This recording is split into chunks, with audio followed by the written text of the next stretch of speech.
Hello friends, welcome to I study. FCI food corporation of India की ओर से जो रिक्रूटमेंट चल रही है AG3 असिस्टेंट ग्रेड 3 के लिए, उसका रिज़ल्ट आज या कल तक जारी हो जाएगा। एक वीडियो मैंने अपलोड की थी आप लोगों के लिए, जिसमें मैंने बताया था कि आप लोगों को कौन कौन से डॉक्यूमेंट्स लेकर जाने हैं, कौन सा डॉक्यूमेंट किस डेट तक आपके पास होना चाहिए, क्या क्या डॉक्यूमेंट्स का फॉर्मेट रहेगा, जो भी एलिजिबिलिटी से रिलेटेड क्राइटेरिया थे सब मैंने उस वीडियो में आप लोगों को बता दिया था। तो जो बहुत सारे कमेंट आए उस वीडियो के उसमें कमेंट बॉक्स में, तो जो मेन डाउट आप लोगों के आ रहे हैं वो आ रहे हैं आप लोगों का जो भी रिजर्वेशन से रिलेटेड सर्टिफिकेट है उनसे रिगार्डिंग डाउट आ रहे हैं कि सर हमारे पास जो सर्टिफिकेट है वो स्टेट का है, क्या वो चल जाएगा? हमारे पास ST सर्टिफिकेट सेंटर का है या स्टेट का है, कौन सा चलेगा? और कुछ ये भी आ रहे हैं कि सर जो अदर वाले हैं जो आप विकलांग वगैरह के टाइप के हैं कि सर उनके बारे में भी हमें बता दीजिए कि उनका जो सर्टिफिकेट है हैंडीकैप्स का कि वो कैसा होना चाहिए, उसका फॉर्मेट बता दीजिए। तो जितने भी मेजर डाउट हैं ये सारे क्लियर होंगे। और कुछ कैंडिडेट ये भी बोल रहे थे कि सर आप ये इन्फॉर्मेशन कहाँ से दे रहे हो? तो ये जो मैं सारी इन्फॉर्मेशन आप लोगों को दे रहा हूँ सर्टिफिकेट के रिगार्डिंग, ये इनका जो ऑफिशियल नोटिफिकेशन है FCI का 1/2022 FCI कैटेगरी 3 इसी में मेंशन है। तो इसके द्वारा ही मैं आप लोगों को सारी इन्फॉर्मेशन दे रहा हूँ। तो चलिए मैं आप लोगों को सर्टिफिकेट जो है वो कैसे कैसे होने चाहिए उनके बारे में इन्फॉर्मेशन फिर से एक अच्छे से डिटेल में बता देता हूँ। तो ये ऑफिशियल नोटिफिकेशन है जो मैंने आप लोगों के लिए ओपन कर रखा है। तो इस नोटिस में आप लोग देखना रिजर्वेशन एंड रिलैक्सेशन वाला जो हेडिंग है इसमें आप लोग पढ़ना point number 2, the prescribed qualification experience age limit etcetera shall be record as on 1 August 2022। तो जो भी आप लोगों की एज काउंट की जाएगी वो 1 अगस्त 2022 तक काउंट की जाएगी। आप लोगों का जो डिग्री का सर्टिफिकेट है वो 1 अगस्त 2022 तक आप लोगों के पास होना चाहिए, लिख रखा है क्वालिफिकेशन। कोई एक्सपीरियंस है वो भी आप लोगों का 1 अगस्त 2022 से पहले का ही होना चाहिए, ये क्लियरली मेंशन कर रखा है इन्होंने अपने नोटिफिकेशन में। उसके बाद देख लेते हैं, the candidate belonging to SC ST and OBC category are eligible for age relaxation maximum by 5 years and 3 year respectively. तो जो SC SC कैंडिडेट होते हैं उन्हें 5 साल का एज रिलैक्सेशन मिलता है, और जो OBC कैटेगरी के कैंडिडेट होते हैं उनको 3 साल का एज रिलैक्सेशन मिलता है। उसके बाद नेक्स्ट देख लेते हैं, पॉइंट नंबर 4 पढ़िए आप लोग, the upper age limit in case of departmental candidate will be 50। तो ये तो डिपार्टमेंटल कैंडिडेट के लिए है। अब जो देख लेते हैं, जो मेन आप लोगों का डाउट आता है कि OBC वाला सर्टिफिकेट क्या होता है। तो जो OBC की फुल फॉर्म होती है अदर बैकवर्ड क्लासेस होती है। OBC में 2 कैटेगरी आती है आप लोगों की, एक आती है क्रीमी लेयर की, एक आती है आप लोगों की नॉन क्रीमी लेयर की।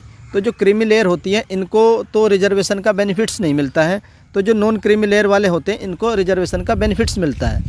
और वो रिजर्वेशन का बेनिफिट्स इनको लेने के लिए एक सर्टिफिकेट देना पड़ता है। वो सर्टिफिकेट कैसा होना चाहिए? सर्टिफिकेट गवर्नमेंट ऑफ इंडिया ने एक फॉर्मेट जारी कर रखा है, उस फॉर्मेट पर लिखा हुआ होना चाहिए। किसी के पास स्टेट का होगा, स्टेट गवर्नमेंट का होगा तो वो नहीं चलेगा, चलेगा सेंट्रल वाला ही, क्योंकि एक सेंट्रल गवर्नमेंट की जॉब है। तो वो अपना जो गवर्नमेंट ऑफ इंडिया का फॉर्मेट है उसी पर ही आप लोगों का जो OBC का सर्टिफिकेट है वो बना होना चाहिए। ये तो क्लियर हो चुका होगा आप लोगों की स्टेट का चलेगा कि सेंटर का चलेगा। अब उसके बाद पढ़ भी लेते हैं इसमें, further the reservation relaxation will be provided to OBC वालों को दिया जाएगा by the central government list prepared by the government of India. तो ये दे रखा है, the form of certificate to be produce by the candidate belonging to OBC should be in the format, लिख रखा है should be in the format में ही होना चाहिए, prescribe by the government of India only, जो सिर्फ और सिर्फ गवर्नमेंट ऑफ इंडिया ने प्रिस्क्राइब कर रखा है। The prescribe format of the certificate to be should be annexure, वो मैं आप लोगों को दिखा दूंगा अभी। आई होप क्लियर हो चुका होगा OBC वालों के लिए। The selected candidate will have to submit OBC non creamy layer certificate issued on or after 1 April 2022। तो इसमें क्लियरली मेंशन है कि 1 अप्रैल 2022 के बाद का आप लोगों का OBC के सर्टिफिकेट चल जाएगा, चाहे फिर वो 1 अप्रैल 2023 का हो, कब तक का ही हो, लेकिन इस डेट के बाद का होना चाहिए। क्या होना चाहिए? इसके बाद का होना चाहिए, 1 अप्रैल 2022 के बाद का होना चाहिए। तो एक कैंडिडेट का मुझे कमेंट आया था कि सर मेरा जो OBC सर्टिफिकेट है वो अप्रैल 2023 का है, क्या वो चल जाएगा? तो बिल्कुल चलेगा, क्योंकि इन्होंने मेंशन कर रखा है 1 अप्रैल 2022 के बाद का होना चाहिए, फिर वो आप लोगों के पास कभी का बना होना चाहिए, चाहे अप्रैल का हो, मई का हो या मार्च 2023 का हो। तो मार्च अप्रैल मई 2023 में भी आप लोगों ने अपना सर्टिफिकेट बनाया है OBC वाला, तो वो वैलिड होगा, इन्होंने क्लियरली मेंशन कर रखा है, तो उसमें घबराने की ज़रूरत नहीं है। फिर उसके बाद देख लेते हैं, अब चलते हैं EVS certificate, economically weaker section का जो सर्टिफिकेट है उसके बारे में चलते हैं। तो इसमें जो आप लोगों को बना होना चाहिए, एक तो फॉर्मेट में ही बना होना चाहिए, शुल्ड मेंशन कर रखा है और फॉर्मेट दे भी। तो अब देख लेते हैं इकोनॉमिकली वीकर सेक्शन वाला जो सर्टिफिकेट है वो कैसा होना चाहिए। तो मैं आप लोगों को ऑलरेडी बता चुका हूँ, इन्होंने भी मेंशन कर रखा है कि वो भी आप लोगों का प्रॉपर फॉर्मेट में ही होना चाहिए, और वो फॉर्मेट इन्होंने एनेक्सर सी में दे रखा है, issued by one of the authority. जो भी उसमें अथॉरिटीज़ दे रखी है उन्हीं अथॉरिटी से वो सर्टिफिकेट इशू किया जाना चाहिए। अब एक जो डाउट था आप लोगों का कि सर उसका फाइनेंशियल कब से कब तक का होना चाहिए, तो उन्होंने मेंशन कर रखा, selected candidate belonging to economically weaker section category will have to submit valid certificate issued during the financial year 2022-23। Means 2022-23 जो फाइनेंशियल ईयर है, इसका मतलब होता है कि 1 अप्रैल 2022 से लेकर के 31 मार्च 2023 के जो बीच का है, इस फाइनेंशियल ईयर का ही आप लोगों का इकोनॉमिकली वीकर सेक्शन का सर्टिफिकेट होना चाहिए। आई होप क्लियर हो चुका होगा। आप लोग पूछेंगे सर हमारा तो 2021 का बना हुआ है, हमारा 2021 का बना हुआ इकोनॉमिकली वीकर सेक्शन का सर्टिफिकेट, क्या वो वैलिड होगा? बिल्कुल भी नहीं वैलिड होगा। हमारा तो अभी बनवाया हमने मई में बनवाया है। सर हमने मई में बनवाया, मई 2023 में, क्या ये वैलिड होगा? तो ये बिल्कुल भी वैलिड नहीं होगा। बता दिया मैंने आप लोगों को, सिर्फ और सिर्फ इसी डेट के बीच का होना चाहिए, 1 अप्रैल 2022 से लेकर के 31 मार्च 2023 के बीच का अगर है तो वही वैलिड होगा इकोनॉमिकली वीकर सेक्शन का। उसके बाद चलते हैं नेक्स्ट, SC ST का देख लेते हैं। हाँ, अब जो मेन रहेगा वो SC ST का मैं आप लोगों को बता देता हूँ कि उसमें क्या चीज़ें रहती है। तो जो आप लोगों का SC सर्टिफिकेट है, ये आप लोगों का कभी कभी बना होना चाहिए, इसमें कोई चेंजेस नहीं होगा, लेकिन बस आप लोग एक बार चेक कर लीजिएगा कि आप लोगों के पास स्टेट का है कि सेंटर का है। अगर स्टेट का है तो उसको बनवा लीजिए सेंटर वाले फॉर्मेट पर, क्योंकि सेंटर वाला ही एक्सेप्ट किया जाएगा। और ये नहीं, ये इसमें ये नहीं रहेगा कि सर किस ईयर का होना चाहिए, तो कभी का होना चाहिए, ये मैटर नहीं करेगा 15 का है, 14 का है, 2017 का है, 18 का है, किसी भी ईयर का होना चाहिए, लेकिन उस पर वो होना चाहिए फॉर्मेट में विद सेंटर का फॉर्मेट, जो FCI ने भी दे रखा है। उसी तरीके से ST वाला भी है, ज़रूर देख लीजिएगा कि सेंटर का है कि स्टेट का है, वो भी बिल्कुल फॉर्मेट में ही होना चाहिए। उसमें भी ये मैटर नहीं करेगा कि वो सर्टिफिकेट कब का बना हुआ है, बस ये मैटर करेगा कि उसका फॉर्मेट सेम होना चाहिए। आई होप सारे के सारे जो थे आप लोगों का, OBC बता चुका हूँ मैं आप लोगों को, SC बता चुका हूँ, ST बता चुका हूँ, और इकोनॉमिकली वीकर सेक्शन का बता चुका हूँ। अब जो एक आध जो आप लोगों के रहते हैं हैंडीकैप वगैरह के, तो वो भी देख लेते हैं। इसमें इन्होंने वो भी मेंशन कर रखा है। अब एक एक करके फॉर्मेट देख लेते हैं, क्या क्या फॉर्मेट है जो गवर्नमेंट ऑफ इंडिया ने एंड FCI ने आप लोगों को दे रखे हैं।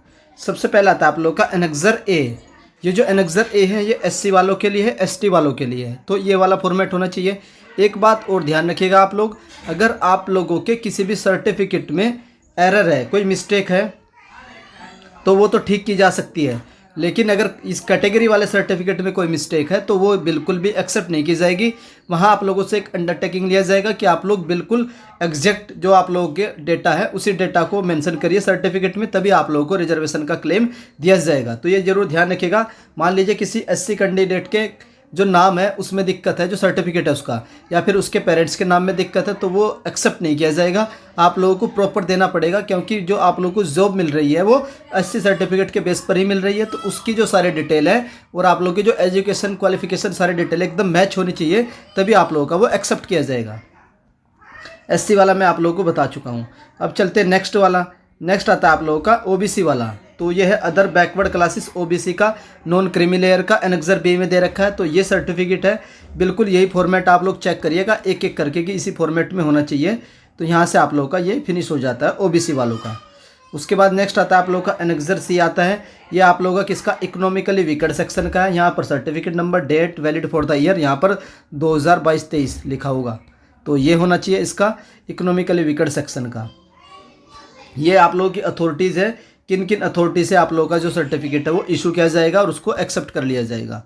I hope economically weaker section वाला देख चुके हैं। उसके बाद देख लेते हैं सर्टिफिकेट फॉर डिसेबिलिटी। किसी के पास कोई डिसेबिलिटी है किसी भी टाइप की, तो उनका जो सर्टिफिकेट होगा वो एनेक्सर D1 में दे रखा है। यहाँ पर फोटो लगेगा आप लोगों का, ये आप लोगों की डिटेल भरी जाएंगी डिसेबिलिटी वालों का लिए। आई होप डिसेबिलिटी वाला, तो certificate of the disability in case of A multiple disability, अगर मल्टीपल डिसेबिलिटी है तब ये सर्टिफिकेट लगेगा आप लोगों का। यहाँ पर फोटो रिसेंट वाला, तो यहाँ पर ये डिटेल वगैरह भरी जाएंगी। उसके बाद नेक्स्ट देख लेते हैं, ये भी डिसेबिलिटी वाला, in case other than those mention in the form 5 and 6। ये उनके लिए है जो फॉर्म नंबर 5 एंड 6 में मेंशन नहीं है, तो उनके लिए है। तो ये भरा जाएगा सर्टिफिकेट, फ़ोटो वगैरह और ये सारी डिटेल भरी जाएंगी। उसके बाद देख लेते हैं नेक्स्ट आता है form of certificate serving defence personnel. अगर कोई डिफेंस पर्सनल था तो उसको ये सर्टिफिकेट देना पड़ेगा, एनेक्सर ई में मेंशन है, तो ये डिफेंस पर्सनल के लिए है। उसके बाद नेक्स्ट आता है undertaking to be given by the candidate covered under point 13 of reservation and relaxation of the notice, तो ये उनके लिए है आप लोगों का। उसके बाद नेक्स्ट आता है आप लोगों का certificate regarding the physical limitation of an examinative to write, तो ये फिजिकल लिमिटेशन की है अगर किसी के पास, तो उनका एनेक्सर जी में होगा। ये फॉर्मेट रहेगा, इस पर आप लोग बनवा लीजिएगा, इसका प्रिंट आउट निकलवा लीजिएगा। ये डिक्लेरेशन आप लोगों का। आई होप सारी चीज़ें क्लियर हो चुकी होंगी सर्टिफिकेट के रिगार्डिंग। अगर अभी भी आप लोगों का कोई भी डाउट रह गया है जो मैं डाउट क्लियर नहीं कर पाया हूँ, वो डाउट आप लोग मुझे कमेंट सेक्शन में पूछ लीजिएगा, टेलीग्राम ग्रुप में पूछ लीजिएगा, कहीं पर भी पूछ लीजिएगा। वो डाउट आप लोगों का कमेंट सेक्शन में क्लियर हो जाएगा। सारे इन्फॉर्मेशन आप लोगों को ऑलरेडी दे चुका हूँ। तो एक डाउट रहता है आप लोगों का कंप्यूटर सर्टिफिकेट का, उसकी इन्फॉर्मेशन मैं आप लोगों को अलग से एक वीडियो में डिटेल में समझा दूंगा। आई होप आप लोगों को वीडियो पसंद आई होगी। अगर वीडियो पसंद आ रही है तो आप वीडियो को लाइक कर दीजिए, और चैनल पर फर्स्ट टाइम विजिट कर रहे हो तो चैनल को सब्सक्राइब कर दीजिए। जैसे ही आप लोगों का रिजल्ट जारी किया जाएगा उसकी जानकारी हाई स्टडी चैनल से आप लोगों को सबसे पहले दे दी जाएगी। वीडियो देखने के लिए धन्यवाद। Thank you.